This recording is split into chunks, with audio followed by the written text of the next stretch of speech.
कक्षा 9 संचयन भाग 1 पाठ 2 स्मृति, जो कि श्रीराम शर्मा जी द्वारा लिखित।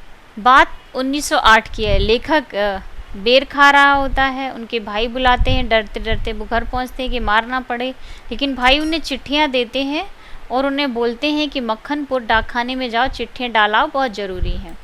ठंड का समय होता है। लेखक और उसका भाई दोनों अपना अपना डंडा लेकर चल देते हैं। वहाँ पर जब वो मक्खनपुर जा रहे होते, उस रास्ते में एक कच्चा कुआं था। उस कुएं में एक सांप गिर गया था। अब लेखक और उसकी टोली हर रोज़ वहाँ एक डेला फेंकते थे और सांप की फुसकार सुनते, कह कहे लगाते और चले जाते। जिस दिन भाई ने चिट्ठियाँ डालने के लिए कहा, आदतन वो लोग फिर वहाँ पहुँच गए और कुएं में डेला फेंकने के लिए तैयार हो गए, उसकी फुसकार सुनने के लिए। अब लेखक को जैसे कि आदत थी, टोपी हाथ में लेना, दूसरे हाथ से डेला फेंकना। उस दिन भी ऐसा ही किया और चिट्ठियाँ कुएं में गिर गई। अब दोनों भाई रोने लगे कि अब क्या किया जाए। लेखक ने बहुत ही दृढ़ संकल्प किया कि नहीं, वो कुएं में उतरेगा, अब चाहे मृत्यु से ही क्यों ना लड़ना पड़े। वो भिड़ने के लिए तैयार हो गया और चिट्ठियाँ तो निकाल कर लानी ही है। ऐसा प्रयास करने के लिए उन्होंने धोतियों को मिलाकर एक रस्सी बनाई, उसको कुएं की डेंग से बांधा और लेखक नीचे उतर गया। सांप फन फैलाए उसी की प्रतीक्षा कर रहा है। वहाँ की स्थिति देखकर लेखक थोड़ा सा घबरा गया, लेकिन पीठ दिखाकर भागने का निश्चय तो उसने किया ही नहीं था। उसने एक उपाय सोचा। यहाँ तक आपने पिछले वीडियो में पढ़ा। अब उसने क्या उपाय सोचा? लेखक ने अपने पैर कुएं की बगल में लगा दिए। दीवार से पैर लगाते ही कुछ मिट्टी नीचे गिरी और सांप ने फूंक करके उस पर मुंह मारा। लेखक के पैर दीवार से हट गए और उसकी टांगें कमर से समकोण बनाती हुई लटक रही थी। समकोण क्या होता है? 90 डिग्री का जो एंगल होता है उसको हिंदी में समकोण कहते हैं। 90 डिग्री के एंगल को समकोण कहते हैं। तो लेखक ने ऐसे ही पैर, अब उसने क्या किया, कुएं में है और रस्सी के सहारे है, तो लेखक ने रस्सी पकड़े है। उसने क्या किया, एक पैर कुएं से लगा दिया और एक नीचे लटक रहा है। अब सांप जो कि कुएं में है यहाँ पर बैठा है, कुंडली मारे उसकी प्रतीक्षा कर रहा है। तो उसका एक पैर हवा में है और एक पैर उसने दीवार से लगा दिया। ऐसी स्थिति में लेखक कमर से समकोण बनाती हुई लेखक की टांगें लटक रही थी। इससे सांप से दूरी और कुएं की परिधि पर उतरने का ढंग मालूम हो गया। अब लेखक को पता चल गया कि उसे कैसे नीचे उतरना है। तनिक झूलकर लेखक ने अपने पैर कुएं की बगल से सटाए। उसने कुएं की बगल पे पैर सटाए और कुछ धक्के के साथ उसने अपने प्रतिद्वंदी के सम्मुख कुएं की दूसरी ओर 1.5 गज पर कुएं के धरातल पर खड़ा हो गया।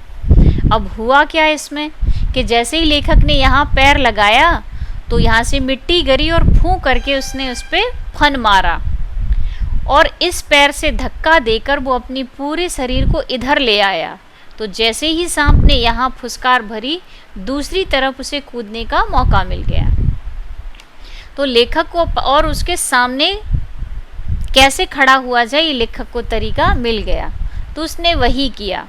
उसने क्या किया कि पैर कुएं की बगल से सटाए, यहाँ लगाए और कुछ धक्के के साथ अपने प्रतिद्वंदी के सम्मुख कुएं के दूसरी ओर 1.5 गज पर कुएं के धरातल पर खड़ा हो गया।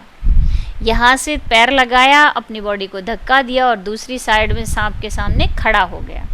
आंखें 4 हुई। आंखें 4 होने का अर्थ, सांप की 2 आंखों ने लेखक की 2 आंखों को देखा, एक दूसरे को देखा और पहचाना क्योंकि सांप बेचारा कुएं में था और लेखक हर रोज उसे डेले मारता था, तो एक दूसरे को देख रहे थे। सांप को चक्षुश्रवा कहते हैं, आंखों से सुनने वाला। अब यहाँ पर लेखक स्वयं को चक्षुश्रवा समझ रहा है, मतलब कि वो बोलते हैं कि मैं स्वयं भी चक्षुश्रवा हो रहा था और उसकी गतिविधियों को देखने की कोशिश कर रहा है कि सांप हमले की पोजीशन में है, क्या करने वाला है। अन्य इंद्रियों ने मानो सहानुभूति से अपनी शक्ति आंखों को दे दी थी। जैसे पूरे शरीर की शक्ति सिमटकर लेखक की आंखों में आ गई हो। सांप के फन की ओर मेरी आंखें लगी हुई थी कि वह कब किस ओर आक्रमण करता है। सांप के फन को देखा और वो उसे ऐसे देखता रहा कि आखिर वो करने क्या वाला है। सांप ने मोहिनी सी डाल दी थी। मोहिनी सी डाल दी ना, सम्मोहित करना, हिप्नोटाइज करना। शायद वह लेखक के आक्रमण की प्रतीक्षा कर रहा था। जिस विचार और आशा को लेकर मैंने कुएं में घुसने की ठानी, अर्थात लेखक ने यह सोचा था सांप को मार देगा और कुएं में से जाके चिट्ठियां ले लेगा, तो वह आकाश कुसुम था। तो वह स्वर्ग की वाटिका में जो कल्प वृक्ष है उसका फूल। अब आकाश कुसुम क्या होता है यहाँ मैं आपको बताती हूँ। ऐसा कहा जाता है कि राजा इंद्र की जो बगिया है, जो वाटिका है, उसमें कल्प वृक्ष का पेड़ लगा हुआ है। उस वृक्ष में कल्प वृक्ष के जो फूल हैं उसे आकाश कुसुम कहा जाता है। अब क्योंकि कल्प वृक्ष स्वर्ग में है तो बिना मरे तो फूल मिल नहीं सकता, स्वर्ग में आप मरने के बाद ही पहुँचेंगे। तो ऐसे लेखक सोच रहा है कि मैंने तो सोचा था कि सांप को मारूंगा और चिट्ठियां ले लूंगा, लेकिन वो तो आकाश कुसुम हो गई है, मतलब कि बिना मरे चिट्ठियां नहीं मिल सकती, ऐसा लग रहा है। मनुष्य का अनुमान और भावी योजनाएं कभी कभी कितनी मिथ्या और उल्टी निकलती हैं। अर्थात मनुष्य का अनुमान, मनुष्य जो अंदाज़ा लगाता है, और भावी योजनाएं यानी भविष्य की जो योजनाएं बनाता है, कभी कभी वो मिथ्या, बेकार साबित होती हैं, झूठी साबित होती हैं, कभी कभी साबित होती हैं। हमेशा नहीं होता कि आप कुछ सोचो हमेशा कुछ और, ऐसा नहीं होता, और उल्टी निकलती हैं। तो कभी कभी हम जो योजनाएं बनाते हैं और भविष्य के लिए सोचते हैं तो वो झूठी साबित होती हैं और उल्टी निकलती हैं। लेखक को सांप का साक्षात्कार होते ही अपनी योजना और आशा की असंभवता प्रतीत हो गई। लेखक जैसे ही सांप के सामने था, दोनों एक दूसरे के आमने सामने थे। लेखक को अपनी जो योजना थी, जो उसने सोचा था कि सांप को मार देगा और चिट्ठियां आसानी से निकाल लाएगा, अब वो असंभव प्रतीत होने लगी, असंभव सी लगने लगी। अब ऐसा क्यों लगने लगा? डंडा चलाने के लिए स्थान ही न था, डंडा चलाने के लिए कोई जगह नहीं थी। लाठी या डंडा चलाने के लिए काफ़ी स्थान चाहिए जिसमें वे घुमाए जा सके। सांप को डंडे से दबाया जा सकता था, पर ऐसा करना मानो तोप के मोहरे पर खड़ा होना था। अब सांप फन फैलाए खड़ा हुआ है और लेखक यहाँ है। अब तो मान लो लेखक नीचे आ गया है, लेकिन सामने से भी फन फैलाए हुए सांप को हवा में ही कैसे दबाया जा सकता है? यहाँ अगर दबाने का प्रयास करता और वो सांप का फन नहीं दब पाता तो फिर लेखक को पलटकर काटने का भय था। वही लेखक सोच रहा है कि सांप को डंडे से दबाया जा सकता था, पर ऐसा करना मानो तोप के मोहरे पर खड़ा होना, मतलब बहुत ही खतरनाक था, मृत्यु को दावत देने जैसा था। यदि फन या उसके समीप का भाग न दबा तो फिर वह पलटकर जरूर काटता। वो काटेगा ही, जरा भी मौका मिलेगा तो सांप तो काटेगा ही। फन के पास दबाने की कोई संभावना भी होती तो फिर उसके पास पड़ी 2 चिट्ठियों को कैसे उठाता? अब दोनों में से क्या काम करे समझ में नहीं आ रहा। दबाया नहीं जा सकता, दबाया भी गया तो चिट्ठियाँ कैसे उठाए? 2 चिट्ठियाँ उसके पास उससे सटी हुई पड़ी थी और एक मेरे पास यानी लेखक के पास। मैं तो चिट्ठियाँ लेने ही उतरा था। हम दोनों अपने पैंतरों पर डटे थे। उस आसन पर खड़े खड़े लेखक को 4-5 मिनट हो गए। दोनों एक दूसरे को देख रहे हैं। दोनों ओर से मोर्चे पड़े हुए हैं, पर लेखक का मोर्चा कमज़ोर था। कहीं सांप उस पर झपट पड़ता तो यदि लेखक कुछ भी करता तो उसे पकड़कर कुचलकर मार देता। लेखक ये करता कि डंडा लेता, उसे पकड़ता, कुचलकर मार देता। लेकिन ऐसे में सांप को लेखक का काट लेना तय ही था, क्योंकि बहुत ज़्यादा भागने की बचने की जगह तो थी नहीं। तो वह अचूक तरल विष शरीर में पहुंचा ही देता। यानी अगर वो सांप से बचने की कोशिश भी करता तो भी वो अपना विष लेखक के शरीर में तो उतार ही देता। अचूक मतलब जो फेल नहीं होता, जिस खाली न जाने वाला निश्चित, नीचे आपकी बुक में लिखा हुआ है अचूक, जो चूकता नहीं, अर्थात खाली नहीं जाता उसका बार, क्योंकि जगह थोड़ी थी तो फिर उसकी मृत्यु तय थी। तो वो बोलता है साथ साथ मुझे भी ले जाता, मतलब सांप को तो मैं पकड़कर कुचलकर मार ही देता, लेकिन वो भी मुझे काट लेता और वो तो मरता ही, मुझे भी अपने साथ ले जाता। अब तक सांप ने वार न किया था, अब सांप ने उस पर आक्रमण नहीं किया था, तो लेखक भी उस पर आक्रमण नहीं कर रहा, इसलिए मैंने भी उसे डंडे से दबाने का ख्याल छोड़ दिया। लेखक ने छोड़ दिया, जाने दो।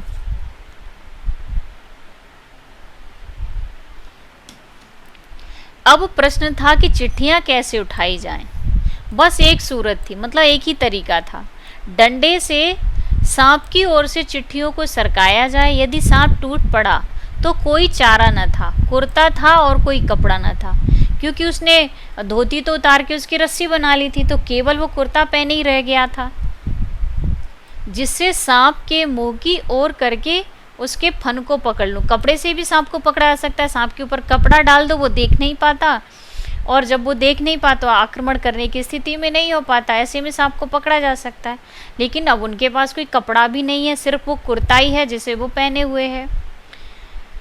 अब दो ही रास्ते, क्या रास्ता, अब दो ही रास्ते थे उसके पास कि मारना या बिल्कुल छेड़खानी न करना, चुपचाप खड़े रहो या फिर सांप को मार डालो। सो पहला मेरी शक्ति के बाहर था, बाध्य होकर दूसरे मार्ग का अवलंबन करना पड़ा। अब अवलंबन सहारा लेना, अब पहला तो था नहीं कि पकड़ो उसे मार डालो, पकड़ोगे कुचलोगे मारोगे तो सांप भी उसको काटेगा। ऐसे में एक ही था कि चुपचाप खड़े रहना, मौके का इंतजार करना। डंडे को ज्यों ही लेखक ने सांप के दाईं ओर पड़ी चिट्ठी की ओर उसे बढ़ाया कि सांप का फन पीछे की ओर हुआ। धीरे धीरे डंडा चिट्ठी की ओर बढ़ा और त्यों ही चिट्ठी के पास पहुंचा कि फुंकार के साथ काली बिजली तड़पी। लेखक ने जैसे ही दाहिनी ओर से डंडा उठाकर चिट्ठी उठाने का प्रयास किया तो सांप ने अपना फन पीछे किया और डंडे पर फुंकार मारी। काली बिजली तड़पी मतलब सांप काले रंग का होगा और डंडे पर फुंकार मारते हुए डसने के लिए गिरा। हृदय में कप गए, लेखक हृदय में कप गया और हाथों ने लेखक की आज्ञा न मानी और लेखक के हाथ से डंडा छूट गया। मैं तो न मालूम कितना ऊपर उछल गया, लेखक डर के मारे ऊपर उछल गया। जानबूझकर नहीं, यूं ही बिदक कर उछलकर जो खड़ा हुआ तो देखा डंडे के सिर पर 3-4 स्थानों पर पीव सा लगा हुआ है, वह विष था। सांप ने मानो अपनी शक्ति का सर्टिफिकेट सामने रख दिया था, पर मैं तो ये उसकी योग्यता का पहले ही कायल था, उस सर्टिफिकेट की ज़रूरत न थी। लेखक ने कहा कि पीव क्या होता है, जो पस भर जाता है ना फोड़े में, ऐसे उसको हिंदी में पीव कहते हैं। तो डंडे पर उसी पस के जैसा यानी पीले कलर का चिपचिपा सा एक पदार्थ डंडे पर आ गया, जो क्या था, जहर था। इसका मतलब सांप का जहर पीले कलर का चिपचिपा सा होता होगा। सांप ने अपनी शक्ति यानी अपनी शक्ति का सर्टिफिकेट दे दिया। तो लेखक कहता है कि मैं तो पहले ही तुम्हारी शक्ति से प्रभावित हो रहा हूँ, मैं तो मान रहा हूँ कि तुम बहुत शक्तिशाली हो, जहरीले हो। इस सर्टिफिकेट की क्या ज़रूरत है, ये मुझे बताइए, जहर फेंक कर दिखाने की क्या ज़रूरत थी कि तुम शक्तिशाली हो, भाई मैं तो मान रहा हूँ ना। सांप ने लगातार फूं फूं करके डंडे पर 3-4 चोटें की। वह डंडा पहली बार इस भांति अपमानित हुआ था। लेखक का कहना था कि इससे पहले कभी किसी सांप की इतनी हिम्मत या अवसर नहीं मिल पाया था, या इतनी हिम्मत नहीं हुई थी कि डंडे को छू भी पाए। न जाने कितने सांप इस डंडे ने मारे हैं, लेकिन आज तक इतना अपमान कभी नहीं हुआ कि डंडा पड़ा हुआ है और उस पर सांप फुसकार मार रहा है या सांप का उपहास कर रहा था। डंडा बोल रहा था कि तू कर ले, तो मेरा कुछ नहीं बिगाड़ सकता, मजाक उड़ा रहा हो जैसे सांप का वो डंडा, कि मैं तुझे तुरंत मार सकता हूँ। उधर ऊपर फूं फूं और मेरे उछलने पर फिर वही धमाके से खड़े होने से छोटे भाई ने समझा कि मेरा कार्य समाप्त हो गया और बंधुत्व का नाता फूं फूं और धमाकों में टूट गया। अर्थात लेखक के उछलने की आवाज़ जो सुनी, धमाके की आवाज़ सुनी, तो छोटे भाई ने समझा कि लेखक की मृत्यु हो गई और बंधुत्व का नाता टूट गया। उसने ख्याल किया कि सांप के काटने से लेखक गिर गया। मेरे कष्ट भरे के ख्याल से उसके कोमल हृदय को धक्का लगा। लेखक के हृदय को बहुत धक्का लगा। भ्रातृ स्नेह के ताने बाने को चोट लगी और उसकी चीख निकल गई। अर्थात भाई का जो प्रेम था, उस प्रेम की भावनाओं को बहुत ही बड़ा आघात पहुंचा। छोटे भाई की आशंका बेजान थी, पर उस फूं और धमाके से मेरा साहस कुछ बढ़ गया। अर्थात उसको लग गया कि सांप से बचा जा सकता है, इस छोटी सी जगह में भी बचा जा सकता है। दोबारा फिर उसी प्रकार लिफाफे को उठाने की चेष्टा की, क्योंकि वो डंडे पे ही सांप का वार हुआ था, वो बच गया था, तो उसका साहस बढ़ गया कि नहीं, चिट्ठियों को उठाया जा सकता है, सांप से बचा जा सकता है। अब की बार सांप ने भी वार किया और डंडे से चिपट, इस बार भी सांप ने वार किया और डंडे से भी चिपट गया। डंडा हाथ से छूटा तो नहीं, पर झिझक, सहम अथवा आतंक से अपनी ओर को खिंच गया और गुंजलक मारता हुआ सांप का पिछला हिस्सा लेखक के हाथ से छू गया। उफ, कितना ठंडा था! सांप का शरीर बहुत ठंडा था। डंडे को मैंने एक ओर पटक दिया। यदि कहीं उसका दूसरा बार पहले होता तो उछलकर मैं सांप पर गिरता और न बचता। उसने क्या किया? डंडे को पटक दिया।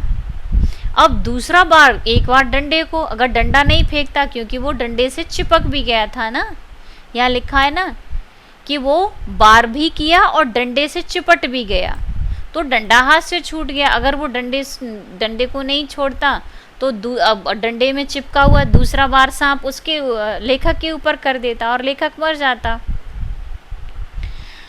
तो उछलकर मैं वो सांप पर गिरता, न बचता। लेकिन जब जीवन होता है तब हजारों ढंग बचने के निकल ही आते हैं। यह दैवी कृपा थी। यहाँ ईश्वर की ऊपर आस्था रखते हुए लेखक अपनी भावनाओं को बताना चाहते हैं कि जब बचने के रास्ते निकल आए तो समझ लिए कि जीवन शेष है, अर्थात अभी मृत्यु नहीं आई। अर्थात जब तक जीवन होता है मृत्यु नहीं आ सकती, उसको वह दैवी कृपा मानते हैं। डंडे के मेरी ओर खिंच आने से मेरे और सांप के आसन बदल गए।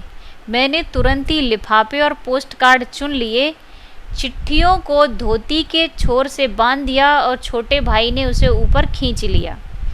अब क्योंकि सांप डंडे से चिपक गया था और उस लेखक ने डंडा फेंक दिया था, तो सांप दूसरी जगह पहुंच गया और लेखक उछलकर दूसरी जगह पहुंच गया। अब पिछले गद्यांश में आपने पढ़ा कि चिट्ठियां सांप के पास थीं, तो जब सांप हटा तो वहाँ से चिट्ठियां भी उसको मिल गईं। लेखक ने तुरंत ही वो पोस्ट कार्ड और चिट्ठियां ली, उसको धोती के किनारे से बांध दिया और छोटे भाई ने उसे पीछे खींच लिया। डंडे को सांप के पास से उठाने में बड़ी कठिनाई पड़ी। सांप उससे खुलकर उस पर धरना देकर बैठा था। जीत तो मेरी हो चुकी थी, पर अपना निशान गंवा चुका था। अब क्या था? डंडे को सांप के पास से उठाने में कठिनाई पड़ी, क्योंकि सांप के पास डंडा है, कैसे उठाया जाए? सांप उससे खुलकर उस पर धरना देकर बैठा था। जीत तो मेरी हो चुकी थी, मतलब चिट्ठियां तो मिल गई थी, छोटे भाई को चिट्ठियां दे दी थी उसने, पर अपना निशान गंवा चुका था। मतलब कि वो डंडा आगे हाथ बढ़ाता तो सांप हाथ पर वार करता।